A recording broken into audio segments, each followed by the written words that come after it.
application which must be filled and submitted with all required documents. এখন work permit application কি, কিভাবে submit করবেন সেটা আসবে পরবর্তী ধাপে, সেটা নিয়ে আমরা পরবর্তী ধাপে আলোচনা করতেছি। থার্ডটা হচ্ছে সবথেকে ইম্পর্টেন্ট, সেটা হচ্ছে an official job offer letter from a Canadian employer. অবশ্যই আপনাকে কানাডার একটা কোম্পানি কিংবা যে কোনো একটা ধরুন ফার্মের ওনার থেকে একটি পারমিশন কিংবা জব অফার লেটার নিতে হবে কানাডায় যাওয়ার জন্য। আপনার এই পেপারসটা নেওয়াটাই হচ্ছে মেন কাজ, বাকি কাজগুলা ইজিলি হয়ে যায়। সো অবশ্যই নাম্বার 3টা হচ্ছে সব থেকে ম্যান্ডেটরি, আপনার কোয়ালিটি অনুযায়ী আপনাকে একটা অফার লেটার গেইন করতে হবে। দেন 5 হচ্ছে আপনার educational credential. So educational credential হচ্ছে মূলত আপনার দক্ষতার পাশাপাশি আপনার পড়ালেখার যোগ্যতা কমপক্ষে এসএসসি হতে হবে।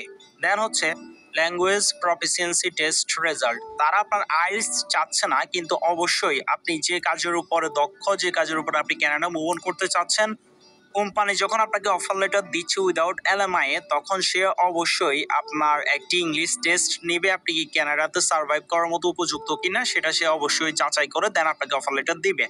সো এই ক্ষেত্রে আপনি টেনশন নেওয়ার কোনো কারণ নেই, আপনার যে কাজের উপরে দক্ষতা রয়েছে ওই কাজের উপরে আপনাকে কোয়েশ্চেন করবে। লাইক ধরুন আপনি farm and agricultural segment application করছেন, ওইখান থেকে আপনার জন্য ইনকোয়ারি আসছে, দেন আপনার ইন্টারভিউ তারা ফিক্সড করার পরবর্তীতে তারা আপনাকে জিজ্ঞেস করবে বিভিন্ন ধরনের এগ্রিকালচার রিলেটেড ইকুইপমেন্টের নাম। সো এরকমভাবে সবার ক্ষেত্রে সিমিলারলি হবে, বিষয়বস্তুগুলো খুবই ইজি এবং নর্মাল। অবশ্যই আপনারা কানাডা যেতে চাইলে এই সকল বিষয়বস্তু মেনটেন করেই যেতে হবে। আপনার এখন যদি বলেন যে ভাই আমার কাজের কোয়ালিটি আছে, ইংলিশে কথা বলার মতো 1% দক্ষতাও নাই, তাহলে ভাইয়া কানাডা আপনার জন্য না। আমি খুবই সুন্দর এবং সহজভাবে বলে দিয়েছি, কেননা ভাই কানাডার মতো একটা ফাস্টেস্ট গ্রোয়িং কান্ট্রিতে আপনি যদি সার্ভাইভ করতে চান, অবশ্যই আপনাকে ইংলিশে কথা বলার মতো মোটামুটি দক্ষ হতে হবে। আপনার আইএলটিএস না থাকুক ডাজন্ট ম্যাটার, কিন্তু একটা কোম্পানি যখন আপনাকে হায়ার করবে তখন সে অবশ্যই আপনার ন্যূনতম কোয়ালিটিটা দেখবে।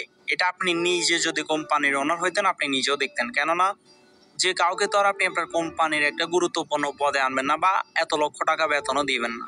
সো আমি আবারও বলে রাখতেছি, আপনাদের একটি ভ্যালিড পাসপোর্ট যেটা আপনাদের সবারই আছে, দেন হচ্ছে আপনার work permit application which must be field and submitted with all required documents. এটা আসবে আপনার অফার লেটার পাওয়ার পরবর্তী ধাপ। আমি আগে একবার বলছি, এখন আরেকবার জাস্ট কনফার্ম করে দিচ্ছি আপনাদেরকে, জাস্ট তাতে করে আপনাদের যাদের বুঝতে অসুবিধা হয়েছিল তারা যেন বুঝে যান।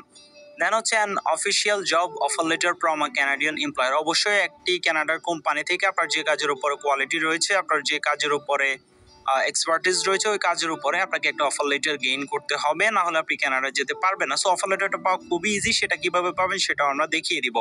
দেন হচ্ছে applicant must have a valid LMI exemption code. So এটা আপনাকে কোম্পানি দিবে, এটা নিয়ে আপনি এত হ্যাজিটেট হওয়ার কিছুই নাই। দেন হচ্ছে আপনার 5 এডুকেশনাল ক্রেডেনশিয়াল। এটা হচ্ছে আপনার ন্যূনতম এসএসসি অবশ্যই আপনাকে দেখাতে হবে। দেন হচ্ছে আপনার ল্যাঙ্গুয়েজ প্রফিসিয়েন্সি টেস্ট রেজাল্ট, সেটা অবশ্যই আমি বলেছি আপনার ইন্টারভিউ নিবে, সেখানে আপনি পাস করেন ফেল করেন আপনি অবশ্যই ট্রাই করুন, কারণ আপনার এক্সপার্টিজ অনুযায়ী যদি আপনার কোয়ালিটি থাকে সেক্ষেত্রে আপনার ভিসাটা হওয়ার পসিবিলিটি 99%।